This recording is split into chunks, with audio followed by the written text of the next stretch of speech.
പത്രോസിന്റെ ഒന്നാം ലേഖനം. അവൻ ആദ്യമായി യേശുവിന്റെ ഒരു അനുയായിയായി തീർന്നപ്പോൾ അവന്റെ പേര് ശിമോൻ അഥവാ സൈമൺ എന്നായിരുന്നു. അവൻ 12 ശിഷ്യന്മാർ ഉൾക്കൊള്ളുന്ന ആന്തരിക വലയത്തിന്റെ ഒരു ഭാഗമായിരുന്നു. യേശു മശിഹായാണെന്ന് അവൻ ഏറ്റുപറഞ്ഞപ്പോൾ അവന്റെ പേര് കേഫ എന്ന് യേശു മാറ്റി. ഇത് പാറ എന്നതിന്റെ അരാമ്യ വാക്കാണ്. പിന്നീടത് യവനഭാഷയിൽ പെട്രോസ് അഥവാ പത്രോസ് എന്ന് തർജ്ജമ ചെയ്യപ്പെട്ടു. യെരുശലേമിലെ മശിഹാ സമൂഹത്തെ അതിന്റെ പ്രാരംഭ വർഷങ്ങളിൽ വഴികാട്ടുവാൻ അപ്പോസ്തലന്മാരുടെ ഇടയിൽ അവൻ ഒരു നേതാവാകുമെന്ന് യേശു വാഗ്ദത്തം ചെയ്തു. അതാണ് സംഭവിച്ചതും. അപ്പോസ്തല പ്രവൃത്തികളുടെ പ്രാരംഭ അധ്യായങ്ങൾ ഓർത്തുനോക്കുക. എന്നിരുന്നാലും ഒടുവിൽ യേശുവിന്റെ സുവാർത്ത ഇസ്രായേലിന്റെ അതിർത്തികൾക്കപ്പുറത്തേക്ക് കൊണ്ടുപോകുവാൻ പത്രോസ് വിളിക്കപ്പെട്ടു. അങ്ങനെ വിശാലമായ റോമാലോകത്തിലെ ആ ദൗത്യം തുടങ്ങി പതിറ്റാണ്ടുകൾക്ക് ശേഷമാണ് ഈ ലേഖനം എഴുതപ്പെട്ടത്. ഈ ലേഖനത്തിന്റെ അവസാന ഭാഗത്തുനിന്നും പത്രോസ് റോമിലാണെന്ന് നാം മനസ്സിലാക്കുന്നു. അവൻ അതിനെ ബാബിലോൺ എന്നാണ് വിളിക്കുന്നത്. പത്രോസ് പറഞ്ഞുകൊടുത്തിട്ട് സിൽവാനോസ് എന്നു പേരുള്ള അവന്റെ ഒരു സഹപ്രവർത്തകനാണ് ഈ ലേഖനം യഥാർത്ഥത്തിൽ എഴുതിയതെന്നും നമ്മൾ മനസ്സിലാക്കുന്നു. ഇത് റോമാ പ്രവിശ്യയിലുള്ള ആസിയയിലെ വിവിധ സഭാസമൂഹങ്ങൾക്ക് അയച്ച ഒരു ലേഖനമായിരുന്നു. ഏഷ്യ മൈനർ എന്നത് ആധുനിക കാലത്തിലെ തുർക്കിയാണ്. ഭൂരിഭാഗവും യഹൂദരല്ലാതിരുന്ന ഈ ക്രൈസ്തവർ പീഡിപ്പിക്കപ്പെട്ടതായി പത്രോസ് മനസ്സിലാക്കി. അവർ അവരുടെ യവന റോമ അയൽക്കാരിൽ നിന്നും വിദ്വേഷവും ഉപദ്രവവും നേരിട്ടുകൊണ്ടിരുന്നു. അതുകൊണ്ട് അവരുടെ കഷ്ടതയുടെ മധ്യത്തിൽ അവരെ ധൈര്യപ്പെടുത്തുവാൻ വേണ്ടിയാണ് പത്രോസ് ഇതെഴുതിയത്. അങ്ങനെ ഇത് ലേഖനത്തിന്റെ രൂപകൽപ്പനയെയും പ്രധാന പ്രമേയങ്ങളെയും വിശദീകരിക്കുവാൻ സഹായിക്കുന്നു. ഇത് ആരംഭിക്കുന്നത് ഒരു അഭിവാദ്യത്തോടുകൂടിയാണ്. പിന്നീടത് ലേഖനത്തിന്റെ പ്രധാന ഭാഗത്ത് കാണുന്ന മുഖ്യ ആശയങ്ങളെ പരിചയപ്പെടുത്തുന്ന, ദൈവത്തെ വാഴ്ത്തുന്ന ഒരു കാവ്യസ്തുതിഗീതത്തിലേക്ക് മാറുന്നു. അവിടെ അവൻ ആദ്യമായി പീഡിപ്പിക്കപ്പെടുന്ന ഈ ക്രൈസ്തവരുടെ പുതിയ കുടുംബ വ്യക്തിത്വം സ്ഥിരീകരിക്കുന്നു. ഈ വ്യക്തിത്വം തങ്ങളുടെ കഷ്ടതകളെ യേശുവിന്റെ സാക്ഷ്യം വഹിക്കുന്നതിനുള്ള ഒരു മാർഗമായി കാണുവാൻ അവരെ സഹായിക്കും. മാത്രമല്ല, യേശുവിന്റെ മടങ്ങിവരവിൽ അവരുടെ ഭാവി പ്രത്യാശയെ കേന്ദ്രീകരിക്കുന്നതിനുള്ള ഒരു മാർഗവുമാണിത്. നമുക്ക് ആഴത്തിലേക്കിറങ്ങാം. നിങ്ങൾക്ക് കാണാം എങ്ങനെയാണ് ഈ ഭാഗങ്ങളെല്ലാം ഒരുമിച്ച് പ്രവർത്തിക്കുന്നതെന്ന്. പത്രോസ് ഈ സഭകളെ ലോകത്തെമ്പാടും പരദേശികളായി പാർക്കുന്ന ദൈവത്തിന്റെ തിരഞ്ഞെടുക്കപ്പെട്ട ജനമെന്ന് അഭിസംബോധന ചെയ്തുകൊണ്ട് ആരംഭിക്കുന്നു. പത്രോസ് ലേഖനത്തിലുടനീളം താൻ എഴുതുന്ന ഈ ക്രൈസ്തവർ ജാതികളാണെന്ന് സ്പഷ്ടമാക്കുന്നു. പക്ഷേ ഇവിടെ അവൻ പഴയ നിയമവാക്യങ്ങളിലൂടെ എങ്ങനെയാണ് ദൈവം പരദേശിയും അലഞ്ഞു നടന്നവനുമായ അബ്രഹാമിന്റെ കുടുംബത്തെ, അതായത് ഇസ്രായേലിനെ തിരഞ്ഞെടുത്തതെന്ന് അവരോട് വിവരിക്കുന്നു. ഇത് പത്രോസ് ലേഖനത്തിലുടനീളം ആവർത്തിക്കുന്ന ഒരു മുഖ്യ നയമാണ്. കഷ്ടതകൾ അനുഭവിക്കുന്ന യഹൂദരല്ലാത്ത ഈ ക്രൈസ്തവർ യേശുവിലൂടെ അവർ ഇപ്പോൾ അബ്രഹാമിന്റെ കുടുംബത്തിൽപ്പെട്ടവരായി കാണണമെന്ന് അവൻ ആഗ്രഹിക്കുന്നു. അതിനാൽ അവനെപ്പോലെ അവരും അലയുന്ന പരദേശികളാണ്. അവർ തെറ്റിദ്ധരിക്കപ്പെട്ടവരാണ്. അവർ മോശമായ പെരുമാറ്റം സഹിച്ചവരാണ്. അപ്പോൾ തന്നെ അവർ വാഗ്ദത്ത ദേശത്തിൽ അവരുടെ യഥാർത്ഥ ഭവനത്തിനായി ഉറ്റുനോക്കുന്നവരാണ്. പത്രോസ് ഈ ആശയം ആ പ്രാരംഭ സ്തുതിഗീതത്തിൽ തുടരുന്നു. ആത്മാവിന്റെ ശക്തിയിൽ യേശുവിന്റെ പുനരുത്ഥാനത്തിലൂടെ ഒരു ജീവിക്കുന്ന പ്രത്യാശയിലേക്ക് ആളുകൾ വീണ്ടും ജനിക്കുവാൻ ഇടയാക്കുന്ന ദൈവത്തെ അവൻ സ്തുതിക്കുന്നു. ദൈവം എല്ലാ ആളുകളെയും യേശുവിനെ കേന്ദ്രീകരിച്ചുള്ള ഒരു പുതിയ കുടുംബത്തിലേക്ക് ക്ഷണിക്കുകയാണ്. ഇത് ദൈവത്തിന്റെ പ്രിയമക്കൾ എന്ന പുതിയ വ്യക്തിത്വവും യേശു രാജാവായി മടങ്ങിവരുമ്പോൾ ദൈവസ്നേഹത്താൽ പുനർജനിക്കുന്ന ഒരു ലോകത്തിന്റെ പുതിയ പ്രത്യാശയുമുള്ള ഒരു കുടുംബമാണ്. അങ്ങനെ ഈ പ്രത്യാശയുള്ള ജനത്തിന് കഷ്ടതയും പീഡനവും യഥാർത്ഥത്തിൽ വിചിത്രമായ ഒരു സമ്മാനമാണ്. കാരണം ഇത് തെറ്റായ പ്രതീക്ഷകളെയും പതർച്ചകളെയും ഒരു ശുദ്ധീകരണ അഗ്നി പോലെ ഇല്ലാതാക്കുന്നു. മാത്രമല്ല, ഇത് നമ്മുടെ യഥാർത്ഥ ഭവനത്തെയും പ്രത്യാശയെയും ഓർമ്മിപ്പിക്കുകയും ചെയ്യുന്നു. വിരോധാഭാസമെന്ന് പറയട്ടെ. അങ്ങനെ ജീവിതത്തിലെ കഷ്ടതകൾ യഥാർത്ഥത്തിൽ നമ്മുടെ വിശ്വാസത്തെ ആഴമുള്ളതാക്കുന്നു. അവ അതിനെ കൂടുതൽ കലർപ്പില്ലാത്തതാക്കുന്നു. ഇവിടെ നിന്ന് പത്രോസ് ലേഖനത്തിന്റെ പ്രധാന ഭാഗത്തേക്ക് വരുന്നു. പക്ഷേ അവൻ ഈ ആശയങ്ങളെല്ലാം കൂടുതൽ ആഴത്തിൽ പര്യവേക്ഷണം ചെയ്യുവാൻ പോകുകയാണ്. അതുകൊണ്ട് അവൻ ആദ്യമായി ദൈവജനത്തിന്റെ പുതിയ കുടുംബ വ്യക്തിത്വത്തെക്കുറിച്ചുള്ള വിഷയത്തെ വികസിപ്പിക്കുന്നു. അവൻ വീണ്ടും ഇസ്രായേൽ കുടുംബത്തെക്കുറിച്ചുള്ള അവിസ്മരണീയമായ ധാരാളം പഴയ നിയമ സാദൃശ്യങ്ങളെടുത്ത് അവ ഈ ജാതീയ ക്രൈസ്തവരെ സംബന്ധിച്ചിടത്തോളം എത്രയധികം പ്രസക്തിയുള്ളതാണെന്ന് കാണിക്കുന്നു. മിസ്രയീം ഉപേക്ഷിച്ചു വന്ന ഇസ്രായേലിനെ പോലെ അവരും ഒരു പുതിയ ഭാവിയിലേക്കുള്ള പാതയിൽ അരമുറുക്കി അവരുടെ പഴയ ജീവിത രീതിയെ പുറകിൽ ഉപേക്ഷിക്കേണ്ടതാണ്. അവർ ഇപ്പോൾ മരുഭൂമിയിലൂടെ യാത്ര ചെയ്യുന്ന ദൈവത്തിന്റെ വിശുദ്ധജനമാണ്. അവർ ആത്യന്തിക പെസഹ കുഞ്ഞാടായ യേശുവിന്റെ രക്തത്താൽ വീണ്ടെടുക്കപ്പെട്ട പുതിയ പുറപ്പാടിന്റെ ജനമാണ്.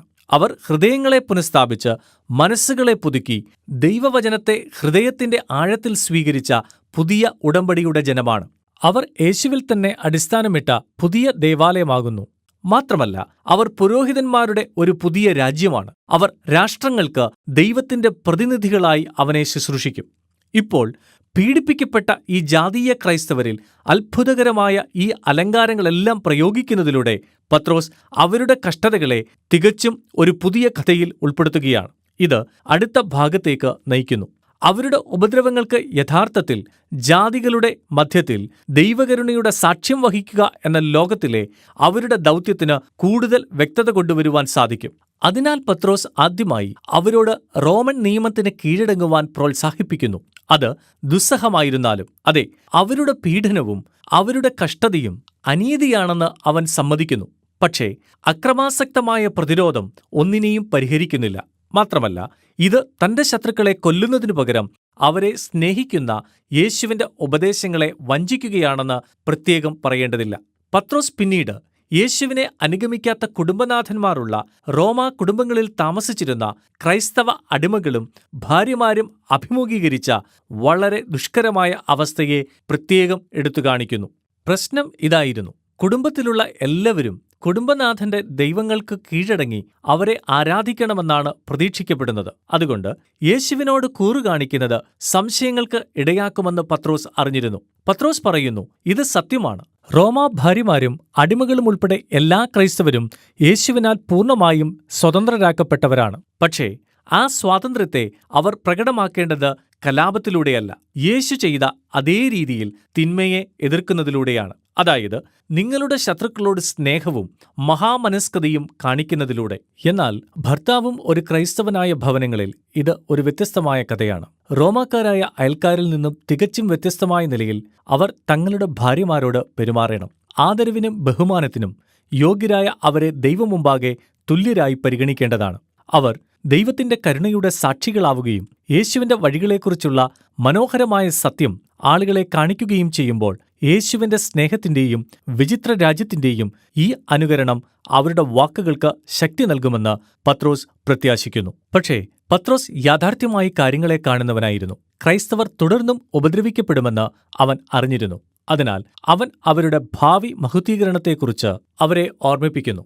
യേശു പോലും എങ്ങനെയാണ് ദുഷിച്ച മനുഷ്യശക്തികളാൽ അന്യായമായി പീഡിപ്പിക്കപ്പെടുകയും കൊല ചെയ്യപ്പെടുകയും ചെയ്തതെന്ന് പത്രോസ് ഓർമ്മിക്കുന്നു. പക്ഷേ യഥാർത്ഥത്തിൽ അവൻ തന്റെ ശത്രുക്കളുടെ പാപങ്ങൾക്കു വേണ്ടി മരിക്കുകയായിരുന്നു. അതിനുശേഷം അവൻ മഹത്വീകരിക്കപ്പെടുകയും ആത്മാവിനാൽ പുനരുത്ഥാന ജീവിതം നൽകപ്പെടുകയും ചെയ്തു. ഇപ്പോൾ യേശു സകല മനുഷ്യശക്തികൾക്കും ആത്മീയ ശക്തികൾക്കും മുകളിലായി രാജാവായി ഉയർത്തപ്പെട്ടിരിക്കുന്നു. പിന്നീട് പത്രോസ് എങ്ങനെയാണ് സ്നാനം യേശുവിന്റെ അനുയായികളുടെ മഹത്വീകരണത്തിലേക്ക് വിരൽ ചൂണ്ടുന്നതെന്ന് കാണിക്കുന്നു. നോഹയെപ്പോലെ അവർ ജലത്തിലൂടെ രക്ഷപ്രാപിച്ചു. ഒരു മാന്ത്രിക ക്രിയയായിട്ടല്ല, പിന്നെയോ അവരുടെ ഹൃദയരൂപാന്തരത്തെയും യേശുവിന്റെ മരണത്തിലും പുനരുത്ഥാനത്തിലും അവനോട് ചേരുവാനുള്ള അവരുടെ ആഗ്രഹത്തെയും കാണിക്കുന്ന ഒരു വിശുദ്ധ പ്രതീകമായിരുന്നു. അതുകൊണ്ട് അവർ യേശുവിനെ അനുഗമിക്കുന്നതുമൂലം കൊല്ലപ്പെട്ടാലും അവരുടെ പ്രത്യാശ അവരുടെ രാജാവിനോടൊപ്പമുള്ള ഭാവി മഹത്വീകരണത്തിലും ഉയർച്ചയിലുമാണ്. ഇത് പത്രോസിനെ അവസാന നീക്കത്തിലേക്ക് നയിക്കുന്നു. അവൻ യേശുവിന്റെ വാക്കുകളെ അനുസ്മരിക്കുന്നു. അതായത്, അവനെപ്പോലെ തന്നെ പീഡിപ്പിക്കപ്പെടുന്നത് ഒരു ആദരവും സന്തോഷവുമായി അവന്റെ ശിഷ്യന്മാർ കണക്കാക്കണം. പത്രോസ് പിന്നീട് സഭാ നേതാക്കന്മാരെ ഈ കഷ്ടതയനുഭവിക്കുന്ന ക്രൈസ്തവരെ പരിപാലിക്കുവാനും യേശു തന്റെ അനുയായികളോട് കാണിച്ച അതേ ദാസ്യ നേതൃത്വം കാണിക്കുവാനും ആഹ്വാനം ചെയ്യുന്നു. അവസാനമായി പത്രോസ് ഈ ക്രൈസ്തവർ നേരിടുന്ന യഥാർത്ഥ ശത്രുവിനെക്കുറിച്ച് അവരെ ഓർമ്മിപ്പിക്കുന്നു. ഈ ശത്രുത കേവലം സാംസ്കാരികമോ രാഷ്ട്രീയമോ അല്ല. വെറുപ്പും അക്രമവും പ്രോത്സാഹിപ്പിക്കുന്ന ആത്മീയ തിന്മയുടെ അന്ധകാര ശക്തികൾ പ്രവർത്തിച്ചുകൊണ്ടിരിക്കുന്നുണ്ട്. യേശുവിനോടും അവന്റെ ഉപദേശത്തോടും വിശ്വസ്തരായി നിന്നുകൊണ്ട് അവർ ഈ തിന്മയെ എതിർക്കണം. മാത്രമല്ല, ഇപ്രകാരമുള്ള തിന്മയുടെ മേലുള്ള ആത്യന്തിക വിജയത്തെപ്പറ്റിയും യേശുവിന്റെ മടങ്ങിവരവിനെപ്പറ്റിയും അവർ പ്രതീക്ഷയുള്ളവരായിരിക്കണം. പത്രോസ് ദൈവിക ശക്തിക്കായുള്ള ഒരു പ്രാർത്ഥനയോടെ ഉപസംഹരിക്കുന്നു. കൂടാതെ ബാബിലോൺ എന്ന് അവൻ വിളിക്കുന്ന റോമാ സഭയിൽ നിന്നും അഭിവന്ദനവും അയക്കുന്നു. ഇപ്പോൾ ഇത് രസകരമായ ഒന്നാണ്. ഇവിടെ പത്രോസ് ഏതൊരു ദുഷിച്ച രാഷ്ട്രത്തിന്റെയും മാതൃകയായി ബാബിലോൺ എന്ന പേരിനെ കണ്ട പഴയ നിയമ പ്രവാചകന്മാരുടെ പാരമ്പര്യം സ്വീകരിക്കുന്നു. റോം ഇപ്പോൾ പുതിയ ബാബിലോൺ ആയിത്തീർന്നു. അതിന്റെ സാമ്രാജ്യത്തിലാണ് ദൈവത്തിന്റെ ജനം പുതുസൃഷ്ടിയിലുള്ള തങ്ങളുടെ യഥാർത്ഥ ഭവനത്തിൽ നിന്നുമകന്ന് ഇപ്പോൾ പരദേശികളായി പാർക്കുന്നത്. പത്രോസിന്റെ ആദ്യ ലേഖനം കഷ്ടതകളുടെ മധ്യത്തിലുള്ള ക്രൈസ്തവ പ്രത്യാശയെ ശക്തമായി ഓർമ്മിപ്പിക്കുന്നതാണ്. ദൈവത്തിന്റെ ജനം പ്രാരംഭം മുതലേ തെറ്റിദ്ധരിക്കപ്പെട്ട ഒരു ന്യൂനപക്ഷമായിരുന്നു. അവർ യേശു എന്ന മറ്റൊരു രാജാവിന്റെ ഭരണത്തിൻ കീഴിൽ ജീവിക്കുവാൻ തിരഞ്ഞെടുത്തതുകൊണ്ട് ശത്രുത നേരിടേണ്ടി വരുമെന്ന് അവർ പ്രതീക്ഷിക്കണം. എങ്കിലും പീഡനം സഭയ്ക്ക് ഒരു വിചിത്ര സമ്മാനമായി മാറാം. എന്തുകൊണ്ടെന്നാൽ ഇത് യേശുവിന്റെ വിസ്മയകരമായ മഹാമനസ്കതയും സ്നേഹവും മറ്റുള്ളവരുടെ മുൻപിൽ പ്രകടമാക്കുവാൻ ഒരു അവസരം നൽകുന്നു. യേശുവിന്റെ മടങ്ങിവരവിന്റെ പ്രത്യാശ